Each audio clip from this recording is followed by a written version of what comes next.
Familiar Wilson's Media. Relationships are the story. You are made of meat, my friend, all the way down. The following podcast uses words like and also. If you're not into any of that shit, then now's your chance. 3, 2, 1. Run. Super familiar with Wilson's. Get it! Welcome to Super Familiar with the Wilsons. I'm Amanda. And I'm Josh. And we are coming to you from Gainesville, Florida, where we are now the home of the latest NCAA men's basketball national champions. Woohoo! So I got to tell you, Josh, that, I'm a Gator, graduated from UF.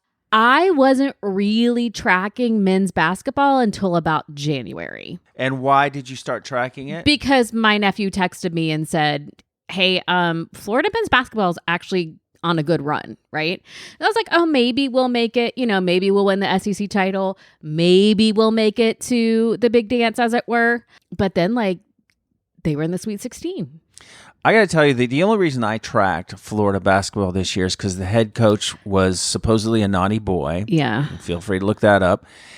But also, they signed this freshman, or signed, he committed or whatever. Yeah, this freshman who's like 7'13" or something Giantly tall. Giantly is definitely a word. Let me tell you something, though, about this game. I fell asleep. I fell asleep before the game came on. So I was saying they were in the Sweet 16, and then they were in the Elite 8, and then they were in the Final Four, and we watched the Final Four game. They have consistently pulled it out from, being behind in the game. And then during I know it did sound dirty. Then they won the national championship. And the thing that amazes me about this game is they were only ahead for 17 seconds the whole game until the last minute. I was watching it, but I was watching it on my phone because that felt less scary than having the big TV on. Well, let me tell you how not plugged in I was to NCAA basketball this year. Mm-hmm. I thought until the end, I thought that the semifinal game was the final game. Florida won that game against whoever it was. And I'm like, Texas A&M, I think. Yeah, I was like, why aren't they making a bigger deal out of this? They just won the national championship.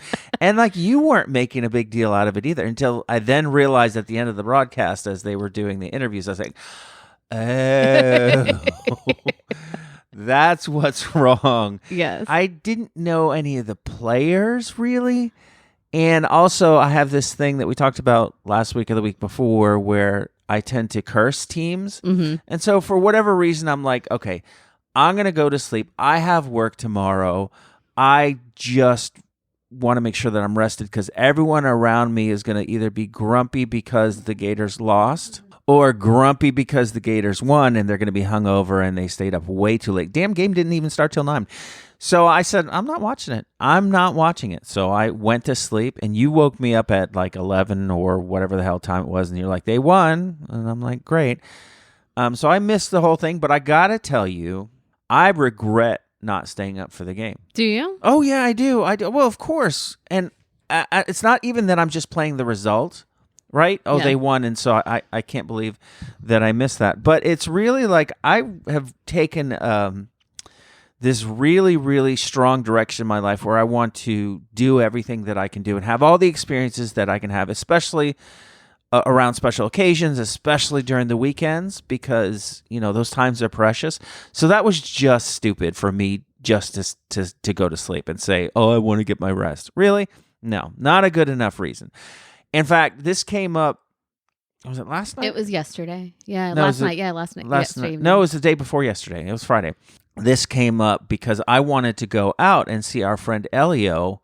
Oh, yeah. He's a great musician and broadcaster, has a radio station, kind of more than acquaintance, a little less than a friend, although I'd love to get to know him better. Mm-hmm. He's very dynamic and fun, and you were too tired. And I was really trying to give you the hard sell. Let's go, because I want us to do as many of those things as possible. Now, I'm not trying to guilt you now. Good thing we didn't go, because what the hell? It hailed that night in Gainesville. People's property was damaged. Cars were damaged. Just all of a sudden, out of nowhere, giant hailstorm. Did not reach to our home, but was up near your work. Yeah, and yeah. So Isn't that weird? we wound up having we did get a lot of rain and wind here. We just didn't get the hail. So it was good that we didn't go out. But yes, no, I agree with you. We want to be able to make the most of the moments. I think now that you are on the other side of 50 and I am about to be on the other Jesus side of Christ. 50, you're feeling your mortality. And so you're wanting to grab life by the shoulders and just shake all of the life out of it. You're a writer, aren't you? I'm very good at words. Words are my job. But here's the thing, friend. I was watching it on my phone. I turned the game on to watch the last 30 seconds and they won. And you kind of looked at me and said, huh? And I said, they won. And you said, oh, so we're watching this now, but in a really grumpy voice. I was asleep. And I said, well, I wasn't obviously awake. not. So I turned the TV off and marched my happy self downstairs and sat on the couch and watched until 12:30. The dog came down with me. I watched all the celebration. I watched all of it. And a really good friend of mine, her husband was traveling, so she was watching by herself too. So we were just texting each other during the celebration and everything. I So was asleep. How many? Okay, people you were out so there. grumpy. You were people- so grumpy, and you're snarky in your sleep. People out there who have a significant other, or you have occasion to encounter other people when they're asleep. Do you, or does your significant other talk in their sleep, and you think that they're awake, but they're not really awake? I wasn't awake. I don't remember any of that. That wasn't me. That was whatever multiverse Josh who manifested in my body, but that was not me. Multiverse Josh is a jerk. Because it wasn't just I'm tired. Can you please? It was oh, so we're watching this now? You were super snarky about it. Anyway, I'm very excited on a different level because Muffy will be attending the University of Florida in the fall. We're very excited for her. Super hard to get into now. I couldn't get back in if I tried, but I can get in. Just give me a Slim Jim 20 minutes. I did my undergrad at UF when Danny Warfel was playing and they were national football champions. And I'm excited for her to go into, even though she's not super into the sports ball, to go into a school where you've got this really exciting thing around the athletics at the school. And she also was born when the last time they were national champions. They were national champions back to back with Billy Donovan in 2005, 2006, and she was born in 2006. So she's bringing luck to the Gators. Does that mean that this year we're going to have another kid? No, why? Well, because the last time... No. Actually, you know what Winthrop was born during? When the Cubs won the World Series. So apparently my children are good luck for teams. Yeah, but teams are always winning. What are you talking about? No, the Cubs had not won the World Series in 100 years. Yeah, okay. And Florida has not won a basketball championship in a while. So anyway. Well, if we are going to have a kid... We're not, though, because I'm going to be 50 next month. If we are going to have a kid, then we need to start thinking of names now. So we were at Winthrop's soccer deal yesterday, and his team, the Mighty Eagles, actually tied, which to me this week is a win. It's an achievement, yes. And you will notice if you pay attention to the Wilsons, you notice that last season I did this whole spiel. I did a sports update in an old-timey fashion, and this year we've abandoned that because ain't no one wants to hear about my kids' team losing twice in a row. So if they get an actual W, then maybe we'll bring that bit back. But while we were there, we encountered several names that I had never heard applied to children before. Yeah, I think we should take this moment to clarify that Winthrop and Muffy are not our children's real names. We do not use their real names on this podcast, but you're about to talk about names that stand out, and I just want to clarify that we didn't actually name our child Winthrop because that one also stands out too. Yeah, but that's a cool, noble name. Okay. But some names that I heard, and maybe you've heard others right throughout this soccer season that I wasn't paying attention to, but we had Shepherd, which is okay. It's usually a surname though. Maverick.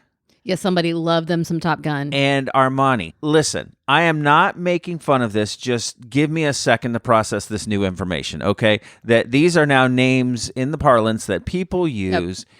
And what do you think about Maverick as a name for your child? I feel like you might be typecasting this child to be a certain really masculine-y, man's man kind of a maverick. It just feels it's Tom Cruise, basically. or who he wishes that he was, were he a little taller. Jesus. Listen, No, he the wears, men in my family are short, so listen, I can he say wears them Cuban heels. He'll be all right. it. Yeah, so I mean, it's not for me. Well, it's funny because like I'm saying is like we need to steel ourselves now for when we have this new kid. Whatever name we pick, it may seem unusual now, but come, like 10, 15, 20 years, like a new set of names will be in common usage. And so it really is wide open. So I was trying to figure out, I'll give you an example. There are names that we use now that when they first came out, people were like, that's dumb. For example, Madison. You know this name, Madison? Yes, it's yes. in common usage. Yeah. So apparently in the 1980s, when the movie Splash came out, Yeah. Daryl Hannah's character was a mermaid who I guess got legs and walked around. It's been a while since I saw it. She saw a sign that said Madison Avenue, Sure, and in New so York, she yes. she took the name Madison, or someone Okay. applied the name Madison. Before that, it had basically just been either a man's name or a surname. Yes. And so people were like, "Oh, that's what is that?" But then that name started to gain popularity because apparently of that movie, Oh, interesting. which I think is interesting. Another one that I looked up, Shirley. That's my mom's name. That's your mom's name. Mhm. Used to be a man's name. Yes. And then I guess Shirley Temple. No. It was a book by Charlotte Bronte Okay. that name checks a girl named Shirley. Mhm. Who, Oh, interesting. And that was unusual at the time. I guess that was the author like having a little fun. And then that slowly turned, and then now it it's became not a common man's name at all. no. The name Vivian also used to be a man's Two name. Vivians at soccer. So it's interesting how names change. So I was thinking, what names might we see in 20 years? Okay. When we have our like 3 or 4 more kids down Nope. the line. So I'm thinking maybe like, I don't know, Charger. USB. Yeah, and especially good on the soccer field. Charger's always plugged in, yeah. till the end of the game. And Going then after the ball. they need juice and then they collapse. How about Venti? Mm-mm. I just took a sip of my coffee, speaking of venti, and that I almost spit that out. Yeah, Her parents sure. met in a Venti. Starbucks drive-thru. Grande is her little brother. Yes. Lots of energy with this yes. child. No, her brother would be, what is the small one called? Well, it's tall, grande, and venti. Okay, so tall. No, that's not a good No, name. grande. What? Stop stepping on my joke. Keep going. Crypto. Lord. Let's see. Disappears mid-game, though. I was going to weirdly. say, he doesn't stick around long. Algorithm. Short Al. Okay. Yeah. By the way, crypto would, of course, be short for cryptopher. I was going to say kryptonite, but okay. Cryptophers, the dumbest thing I've ever heard you say. Thank you. Okay. How about Please Meet My Child Netflix? Yeah, and Netflix and chill is how we got Definitely him. no chill about this child. All I'm saying is that in the future, like there's going to be all these crazy names, and the generation before is going to be this is silly, and it's going to be that's how things work. Things are cyclical. It's just going to be in common usage. See, I don't think so. I think You don't think so? No. You don't think so? Would you like to just keep repeating what I said? You don't think so? Go ahead. I think that people are looking more to go back and reclaim names from like centuries ago instead of taking things right now and moving forward. For example, I don't know how this became my algorithm, short for Al, or Al short for algorithm. Pinterest keeps sending me lots of different baby name suggestions. So See, No. I'm telling you. Pinterest needs to stay out of my uterus. I got one yesterday. You were about to say Pinterest needs to stay out of my vagina. No, I and said- that would have been a better line, but go ahead. It's uterus. Hush! Stop giggling. I got one yesterday that said Irish witch names, right? So it's Yeah. like giving me Irish. So I clicked on it because I was curious about what these names were. Well, then today I got old Viking names. So Pinterest is trying to give me from your names. What's an old Viking name? I don't know. I didn't click on that one. Thor. Skarsgård. I think it's interesting, this idea of last names becoming first names. Mm-hmm. Madison or Wilson or Dylan or these things. I want to name my next kid, though, after an artist. Like if we're going to name a kid, like I'd like to take a famous artist like Monet. Monet would be a good first name, wouldn't it? Monet is a drag queen. Oh, is it? Okay. Manet? Manet. Manet would also be a drag queen. Yes. How about Van Gogh? There Or you go. Van Gogh. Van Gogh. Van Gogh Wilson. Yes. Okay. Would we say Van Gogh or Van Gogh? I mean, we would say Van Gogh because people would think we were saying it wrong if we said Van Gogh, even though that would be correct. What about Bansky? Banksy? Banksy. That's what I meant. See, I do the same thing. Like I say Mariska Hargitay and it's Hargitay, but I just switch consonants around. Yeah, that's good. We're not recording, are we? Yeah, we are recording. Are we really? I thought we were just having a conversation. No, we're recording. Oh, okay. I had no idea. I thought that you weren't recording. Did you think this whole time? You that and I we were just chatting. This whole time? Yeah. No, not the whole time, but like for the past minute and a half, I thought we were just chatting. Okay. Speaking of Van Gogh, did you know that they think that he had extra rods and cones in his eyes? I do know that. Because you look at his paintings and you see some of the colors he uses for, I mean, he paints nature, right? Yeah. Or painted.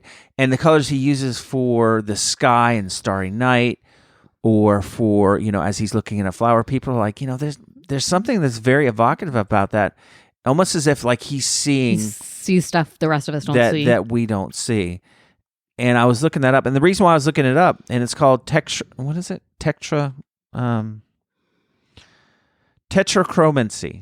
Or it's called tetrachromancy. What's it called? What's it called? Jesus. Chromansky? What is it called? Tetrachromancy. Okay. And again, it's being able to see different colors because you have extra receptors both for light and dark, so gradations of that and 4 different colors. I think that Winthrop might have that.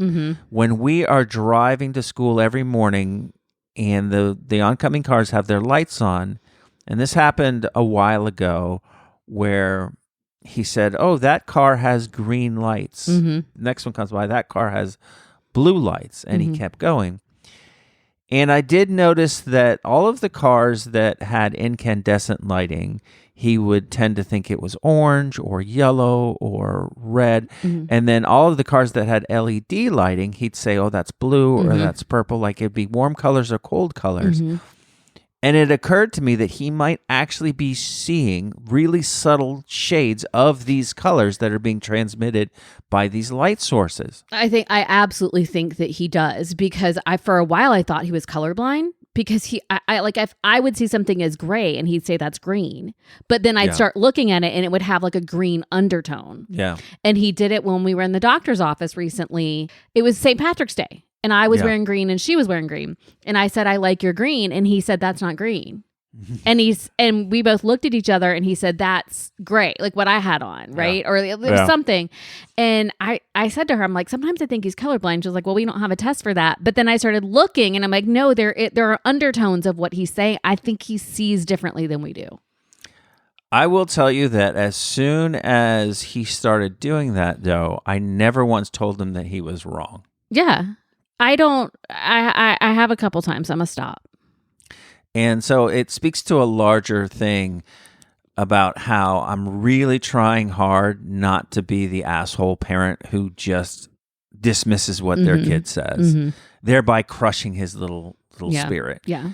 And so a lot of times he'll say something, and instead of me automatically being, oh, that's not so, me just sitting with it and holding it and really considering it. And damn it, if a lot of times he isn't right about whatever. And I do not want to squash that in him. He has been like that from jump, though. Because I remember, this is the story that I like to tell about him and how he can reason things.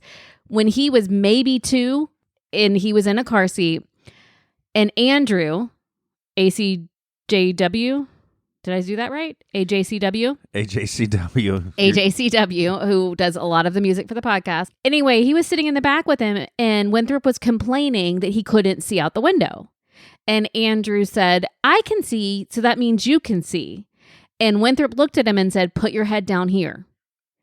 And Andrew leveled his head with Winthrop's head and said, no, you're right, you can't see. And it too, that joker knew how to explain and reason why we were wrong. And he continues to do so. Yes.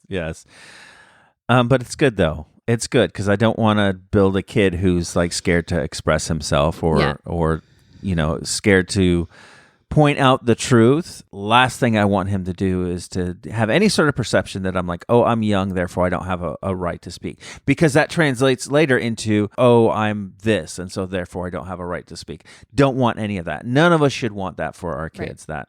Now, if he comes to me and says, I see dead people, that's a different story. No, he sees people too. He saw it in the old house. We've told this story where he said, Mommy, who's that man behind you with the yellow umbrella or yellow raincoat or something? So he sees things we don't see. Scary as shit, that is.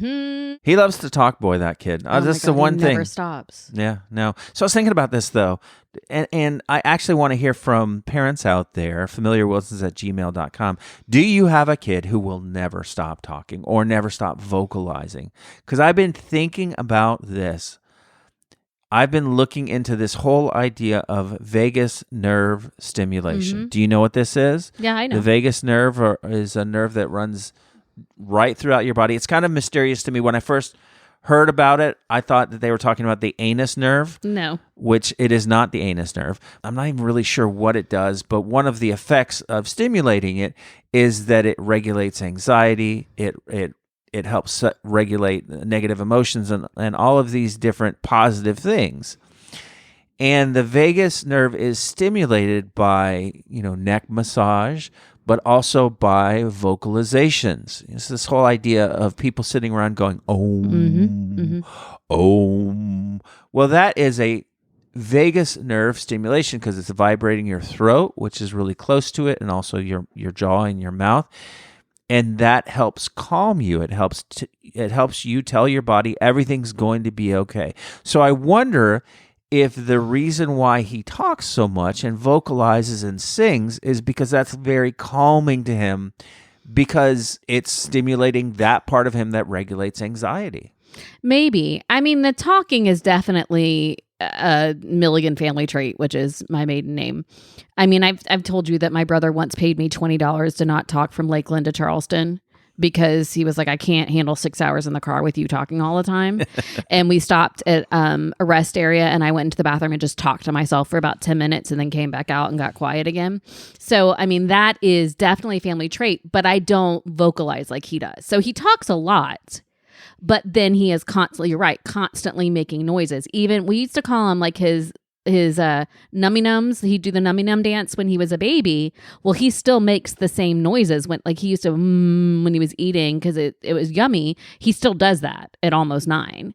So he is constantly like I thought it was that he wasn't comfortable with silence, but I don't think that's what it is. It's terrible for me because I have this thing with repetitive noises. Misophonia. It drives me absolutely up the wall. I really, really, really, really have to regulate myself and my reaction to that. And sometimes I can't. Sometimes I just like, dude, you got to stop for a second. But realizing that it might be something where he's regulating anxiety, that goes through my mind a lot as I'm fighting with my natural reaction. In fact, so much so that now when I'm stressed out, I will go, which I'm sure drives you crazy. I don't know if you've noticed it. No, it does. And I'm trying very, very hard to just let it go because I know that it's helping you, but I get how it bugs you when other people are doing it. Okay, very good.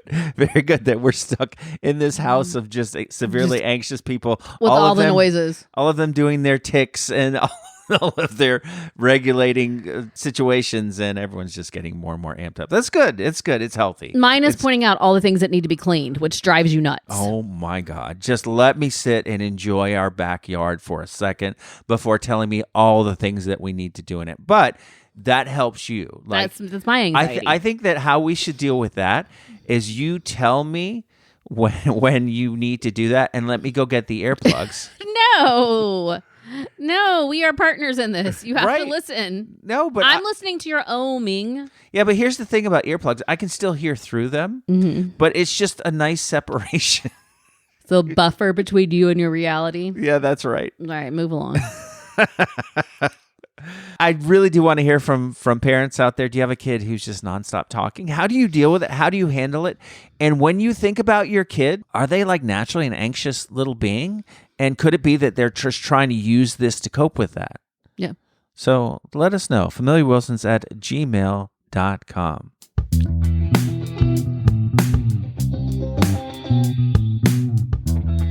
Speaking of the aforementioned yard, I am a grass farmer. You are. You have farmed yourself some grass. Now, I don't mean the illicit no grass. weed. No, but I planted grass from seed. I've never done that before. And I was like, this is never going to work. But I was out there, if I had overalls, a straw hat, I would have worn them, spreading my seed all over No, that does not sound right. all over the yard. And boom, 4 or 5 weeks later, we've got the grass. And it's got like a really lovely little yard. Yes, it's a nice little patch there. So it was getting a little unruly. Honestly, folks, if you could see how small this patch is, not worth even wasting the gas to crank up a lawnmower. I was looking around for electric lawnmowers. You plug them in. I was looking at attachments that you attach to weed whackers because we have one of those. If I have to take my whacker to the patch, then I will do that. To spread your seed? Yeah, after spreading my seed. Yes. But even that seemed a little bit like, I got to buy this new attach. It just, I don't know, it seemed like a bunch of faff, as our friends would say. But I saw one of these push mowers. Like the old tiny. Think like 1920 or 1930, whatever, where it's just a cylinder with blades with two wheels and a stick, and you push it around and it cuts the grass. Yeah. So we saw one of those in our local DIY big box store, and I almost didn't buy it because I'm like, surely this shit does not work. Like, there's a reason why we don't use these things anymore. But I took a chance after reading some reviews, and I could not be happier with this push mower thing that we have. Because, again, very small area, bada bing, bada boom, easiest thing to do, done, not any noise that would drive me crazy. Don't have to buy gas, don't even have to plug the fucker in. It is perfect. Now, I do feel a little bit like Fred Flintstone as I'm cutting our grass, but I freaking love it. I'm so happy for you. But Fred Flintstone would be like pushing around a dinosaur, or like an elephant or something. That's right, like Dino or whatever. Like a goat that's just eating the grass as you hold the hind legs. Now, if we could get our idiot dog to eat the grass, I could hold him by his hind legs and move him around. He would throw up. That's why dogs eat grass, to make themselves throw up. You have to empty the bag from the... There you go. Yeah, it's gross.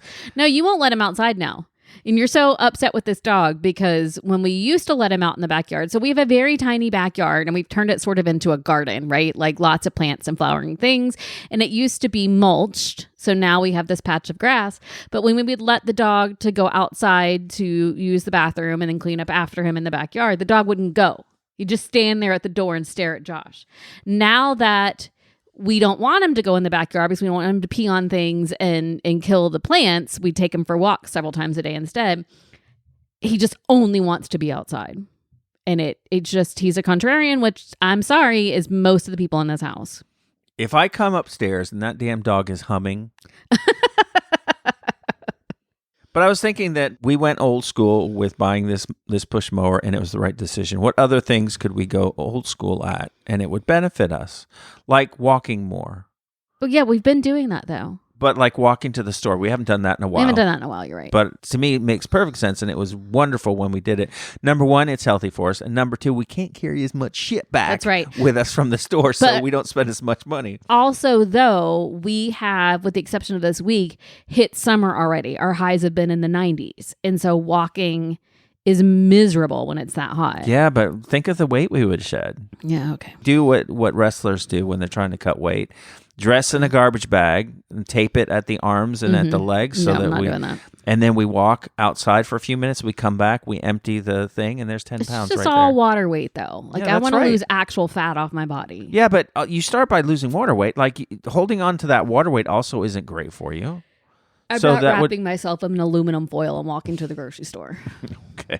You know what I want to start doing? This is a thing that I want to try, right? And I think that this will especially be helpful in this post-apocalyptic time that we are approaching, this dystopian future that we find ourselves in. Bartering.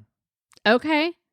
Bartering. And I think the perfect place for us to start is when we go to the farmer's market on Saturday mornings, we try to barter because that's like the perfect setup. Well, what do for it. we have to give these people? I don't know, but I think we should do an experiment. I think that next week we take a bag and we start throwing some shit in the bag, right? To take to the farmer's market to see if we can pawn off our crap for stuff that we want. Every time we go to the farmer's market, we get a cup of coffee. Yes. Like that's our thing. That's really why we go. We go there because it's fun to walk around and just see the things and smell the delicious food. But also we have a reason to be there. We get our Saturday coffee.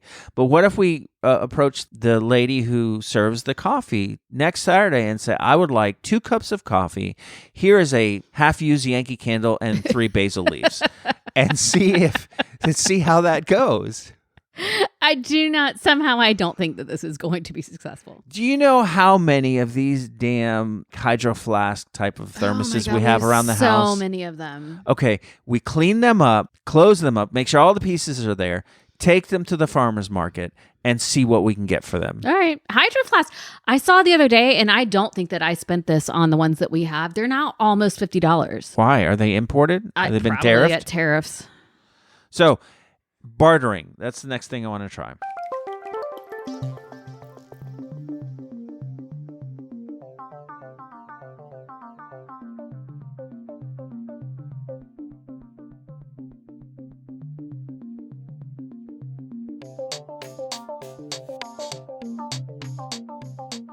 It's time for our fess hole.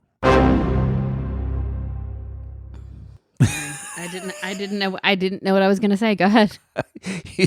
Explain fess hole to people, please. Fess hole is a Threads account that I follow where people send in anonymous confessions. All right. And I some of them are tragic, some of them are sad, some of them are funny, and then there's this, which is just weird. A date confided in me that when she was a child, she was possessed by a demon. Oh. The power of Christ compels you. And had to be exorcised by a priest. First of all, have you ever met any people who are demon possessed? Oh, God. I grew up in a Pentecostal church. Of course I did. Did you ever go to an exorcism? No, I never went to an exorcism, but there was definitely, like, we had, like, our local lore about, like, you know, who in the church had been possessed and had to have demons cast out of them. Yeah, but that's like a joke, right? Like, oh, this No. person's an ass. Like, there was all lore about they had to do she was in the basement of the church and she was turning green and they were casting the devil out of her. Like, Okay. it's, yeah. And then they brought the snakes out to handle. Yeah. I grew up in a church that was very like theologically based and very intellectual. Mine was so crazy. They did not believe in any of that stuff. Anyway, had to be exorcised by a priest. I didn't believe her, but went with it because she's hot. Hot devil. Well, that makes sense. Ended up spending a night at her place. She stood silently by the bed, staring at me for 3 hours, and then I ghosted her. Oh my God, that's terrifying. But don't you have an experience like that? Oh, yes, except for the demon possession part.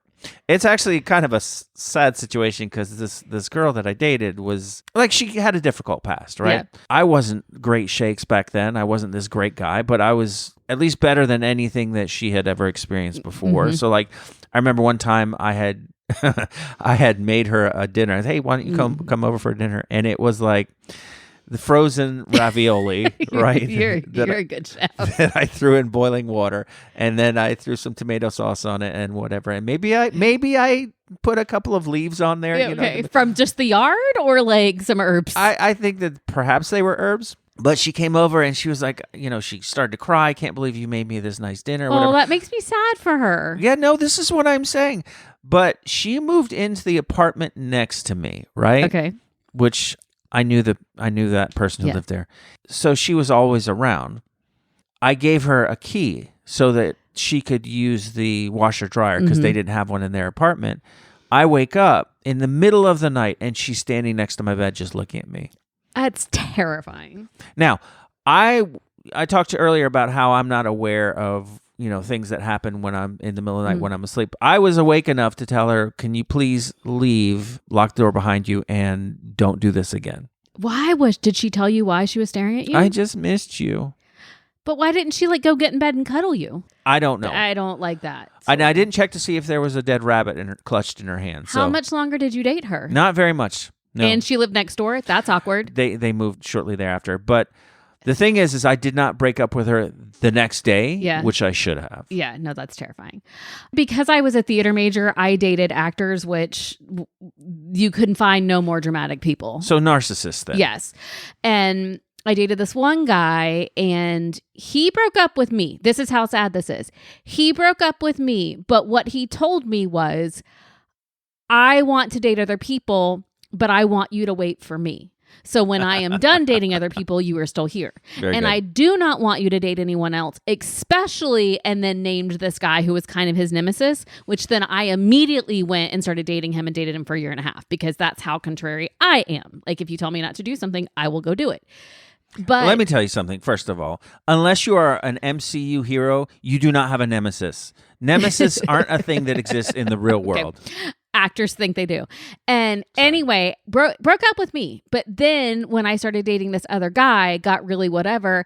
And I came out to my car one day and there was a note on my car that said, "I love you, baby." And it had been written in his blood. He had sliced his arm and wrote, "I love you" in blood to me. Okay. So, And then after you finally broke up with Billy Bob Thornton, then what happened? right.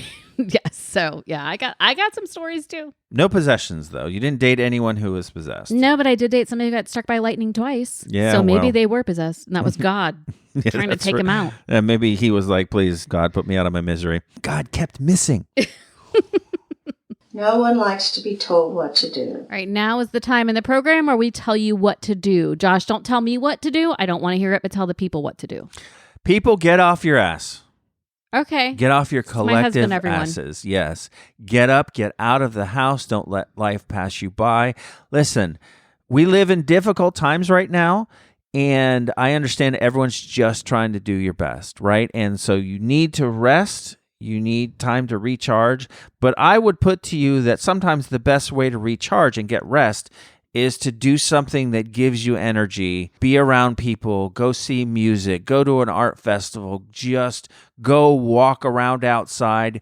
Don't just assume that because you're laying in bed or on the couch and you've got your eyes closed that you are getting rest. How many times have you, when you've been going through a really difficult time, like buried your head in the sand, gone to sleep, wake up in a few hours, wake up the next day, and you feel just as tired? It's not just sleep that gives you rest and restoration. It is drawing energy from the people, the things, the world around you. At least that's what I'm finding that it is for me. Just as I said earlier, me getting that extra sleep, not watching this silly little game, I regret that because I think that I really would have enjoyed it. But even if they had lost, I still would have had the experience of staying up and watching this exciting thing, right? We should have gone out in a hailstorm Friday I'm not night. going in a hailstorm. We shirts off, running around in the rain, just dancing to the Cuban music that Elio would have had. We should go out and do those things. I want today at some point to go to Blackadder and shoot some darts. Okay. Okay, I don't want to just lay around, veg out. And so I encourage you, my people out there, get off of your asses, get outside, be around other people, enjoy life, and you will find that that is much more restoring than just laying around doom scrolling or watching, White Lotus or whatever. All right. Well, I'm going to start by going to an art festival, so I got to go get a shower. Okay, very good.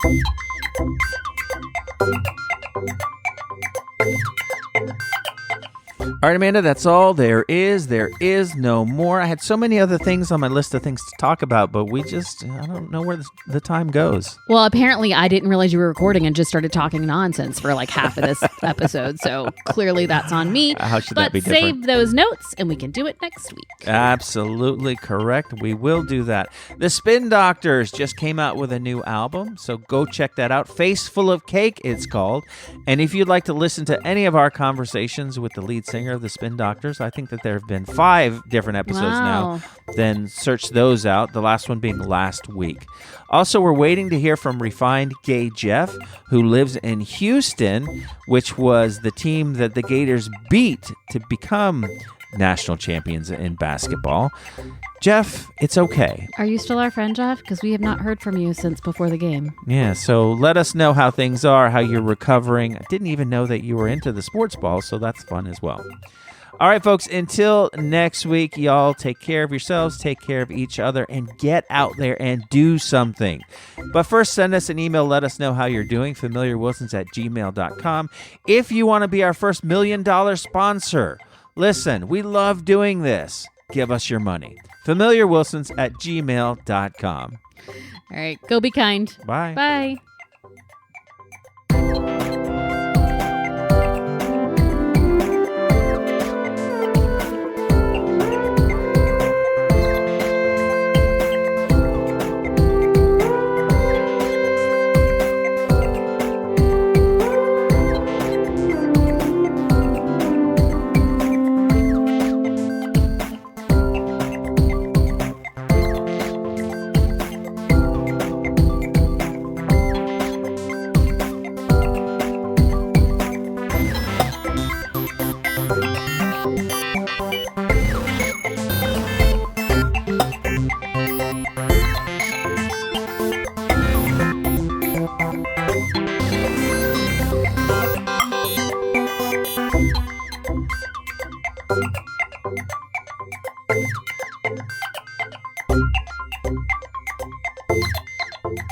This is a poem called It's Not Easy Being the Jolly Green Giant. Chlorophyll catastrophe, green is my bane. Verdant vita loca driving me insane. Emerald existence a botanical bind. Green's got me totally, completely resigned. Lime, sage, forest, moss, every shade shows me who's the boss. Photosynthetic blues if you can dig, trapped in a pigmentation so damn big. Ho ho horrible trauma, cucumber curse, my life's a green mile, can it get any worse?